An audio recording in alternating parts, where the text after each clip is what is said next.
Hi there, everyone. Hi there. Welcome to my session on how to sing At Last by Etta James. Now, of course, if you're American or you want to pronounce it in a totally different way, like at last rather than at last, that's perfectly fine as long as you keep your pronunciation throughout the song nice and consistent. So whether it's at last or at last, just keep your pronunciation consistent. But it's a wonderful jazz vocal by Etta James, also a fantastic audition song. If you're a girl singer that's auditioning for something, especially a jazz band or orchestra, this is a wonderful audition song. Really shows off your great chops, and in particular really highlights the crucial components of being a jazz singer. So give this one a red hot go. At Last by Etta James. This particular lesson will take between 20 and 30 minutes and focus on 5 challenging vocal elements of the song. Remember that this is an interactive session, so feel free to post your questions and your comments online. I'll see them in real time and I'll answer them accordingly. I'm going to start just by singing a little bit of the song, maybe just the first verse, just to get things going. And if you know the song or you had the lyrics in front of you, feel free to sing along with me, just to get a sense of how it feels to be a vocalist singing this particular song.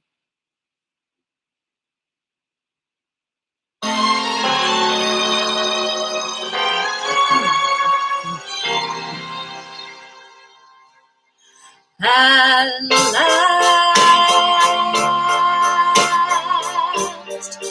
my love has come along.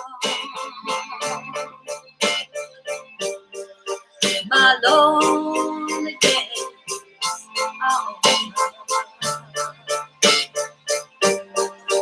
and life is like a song. Oh yeah, at last.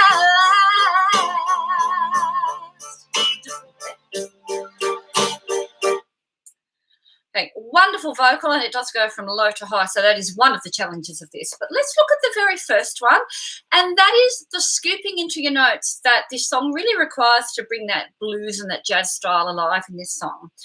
You're aiming for a bit of a sighing quality when you scoop or slide into a note. So, for instance, the very first couple of words, when she goes, at last, you can hear that there's a beautiful slide into that note. And you might want to draw it out like that, or you might want to do a quicker side. At last. Whatever you feel like you want to do there is fine, but sliding into it, scooping into it like that suggests a bit of a sigh or a sorrowful quality about it. So practice scooping into it or sliding into the note because it sounds really lovely. The other thing that denotes is the blues notes that occur in blues and jazz singing. So flattening of some of our notes, in particular at the 3rd or the 7th degree of the scale. If you flatten those, you'll get a bluesy quality. This is actually on the tonic or the 1st degree of the scale, but it still works beautifully to scoop into it. The next time there's a really great opportunity to scoop is when she sings, my lonely days are over. So you can really draw out that scoop, and that's on the 7th degree of the scale. La, la, la, la, la, la, la, la. See how that's a flat 7 there, not a natural 7? My lonely days. When you scoop into that flat 7, you're really emphasizing the bluesy quality of this. So again, you can do a long drawn out slide or scoop into it, or my lonely days. You can do it a lot faster. But a little scoop there and a slide is definitely going to highlight the bluesy quality of this. So when you've got the opportunity to add that and sprinkle that into your vocal for this song, it's going to add that depth and that extra expression to it. So that's my first vocal element, and my tip is to slide and scoop into some of your notes to really highlight the bluesy quality of it. The next vocal challenge in this is that lovely high C that happens. This particular key is the key of F. That's the original that Etta James sings it in. Of course, you might find that you want to sing it in a different key, but the challenge is the same. The range of the song stays exactly the same depending on what key you sing it in. So the difference between the lowest and the highest note will be the same. In this key, it's a high C. And it's challenging because you're not just going up to that note very quickly. You've really got to hold it and really enjoy the moment that song, that that high note creates. It's a high C in this key. So it's, and life is like a song, like, so that like is on the high C. It's a challenging note, and because this song is so exuberant and joyful, you want to keep most of it in your chest voice, including that particular note. For girls to sing up there on high C in your chest voice is very challenging. So a few tips for singing really high up there. One is to make sure you're breathing from the diaphragm, really taking a good gasp of air from down here, from your diaphragm, really feeling that expand.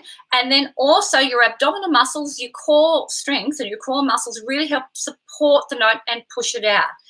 If you open your mouth out really wide with lots of support after a good diaphragm breath, and you really open up with no tension, nice raised soft palate, and a lovely open vocal tract and resonant chamber with lots of great support there, nice forward vowel shapes, then you're going to do a fantastic sounding high C there.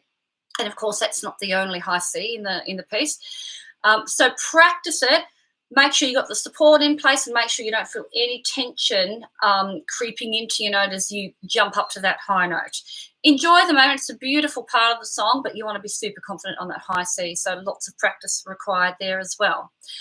Okay, our third vocal element that is a little bit challenging is the phrasing and timing that's associated with this song.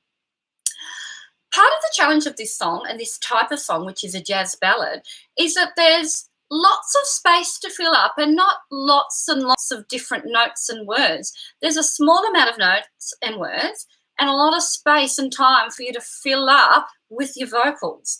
So it's important that you understand that you've got lots of time to do things with. One of the things that you can do to make it expressive and to really play with the time is to make sure that you're not singing totally on the beat. It will also sound way more expressive. So if you've got, and this is in 12/8, okay, this piece, or you can think of it as a fast 4/4, but 1, 2, 3, 4, 5, 6, 7, 8, 9, 10, 11, 12. So you've got groups of threes and lots of long notes. So make sure that you're not singing totally on the beat, on the 1, 4, 7, 10, 11, 12. If you're really highlighting where the beats are and you're making your notes fall right on the beat, it's going to sound very classical and it's not going to sound as expressive and fluid, and you want to dance around the beat, not be on the beat most of the time. Otherwise, it's going to sound like this. At last,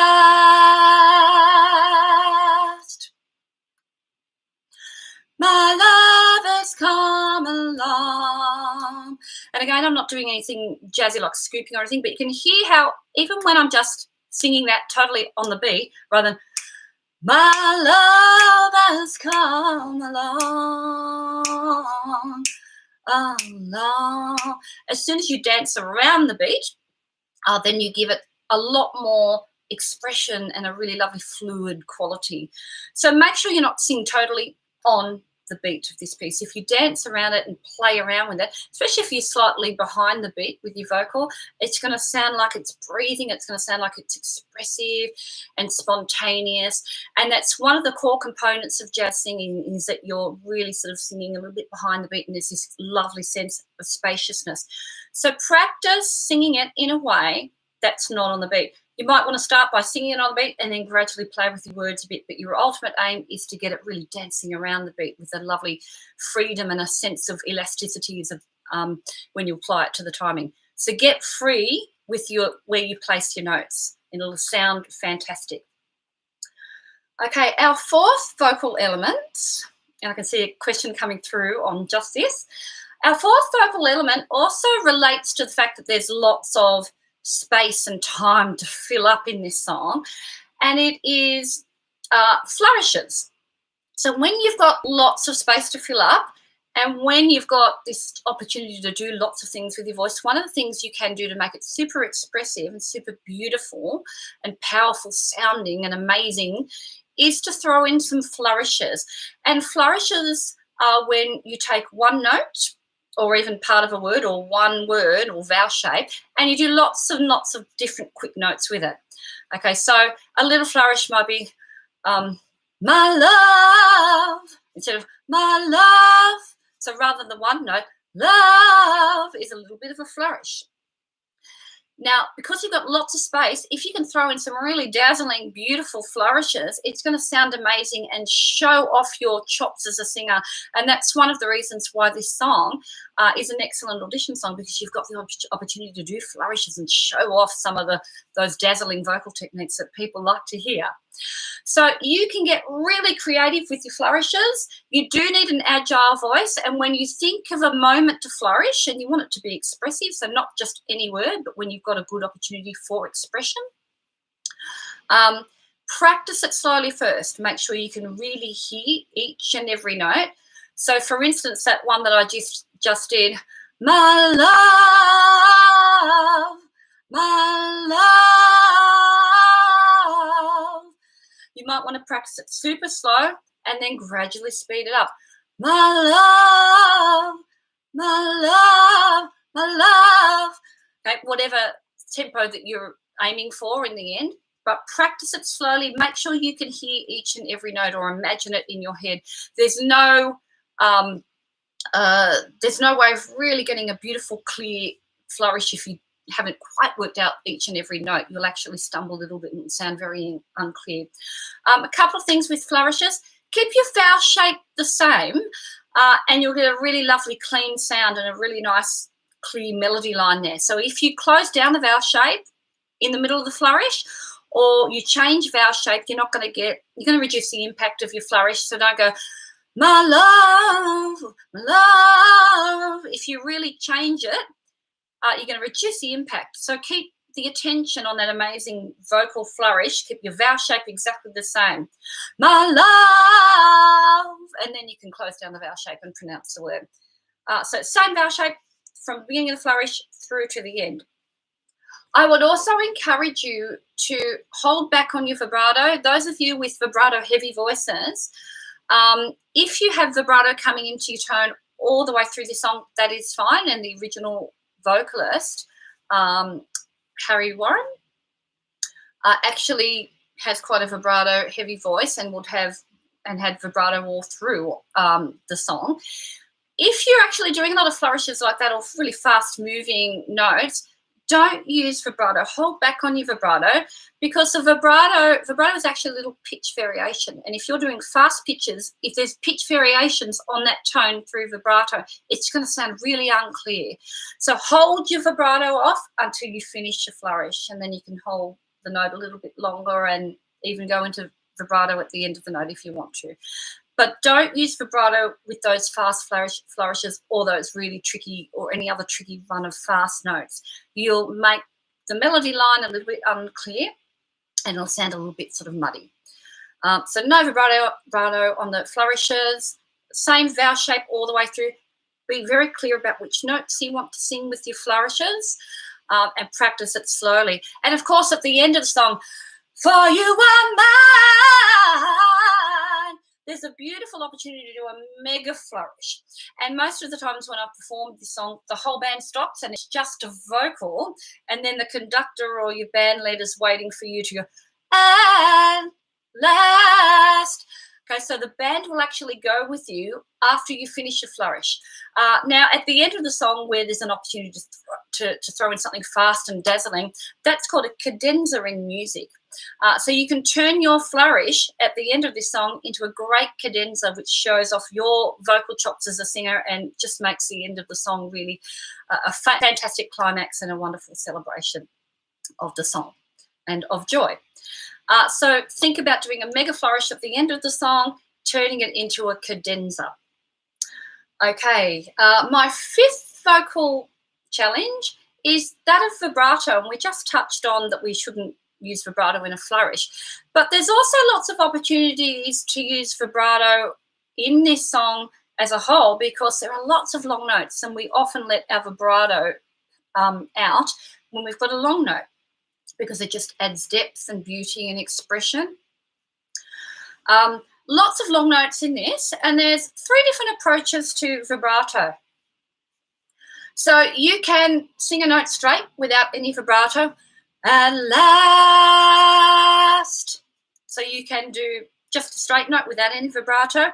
You can go into vibrato straight away. At last. You can just hold it from the beginning of the note to the end of the note. I would encourage you with a very expressive song like this to start it straight, and then about halfway through the note, let your vibrato out. So, at last. If you can practice doing that, it sounds beautiful, expressive, and it adds this beautiful, unexpected moment of beauty to the song. So lots of opportunities in this song to lengthen the notes and hold a lovely long note. Think about using your vibrato in this way, hitting the note straight with lots of control, and then about halfway through, letting your vibrato come out. And remember, with vibrato, you need a very open, relaxed vocal tract.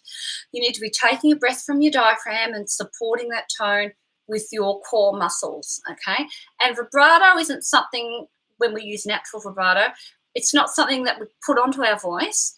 If we have good support and a lovely, open, resonant vocal tone, everything gets amplified, including the little pitch inflections created by the deviations in air pressure as it comes through our vocal folds.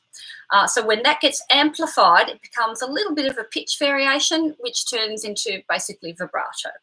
So good vibrato, good natural vibrato, and there is something called unnatural vibrato or artificial vibrato, when we're not discussing that because most contemporary vocalists will use natural vibrato, just basically feels like you're letting it happen. Okay, if you're feeling like you're forcing that vibrato out, then you're probably not doing it in the right way.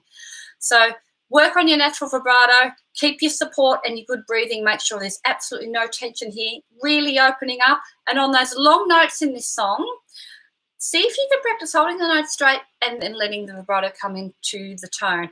It's a really beautiful sound, and it's also a mark of a very sort of experienced and talented singer. So do it. Sounds wonderful in this song.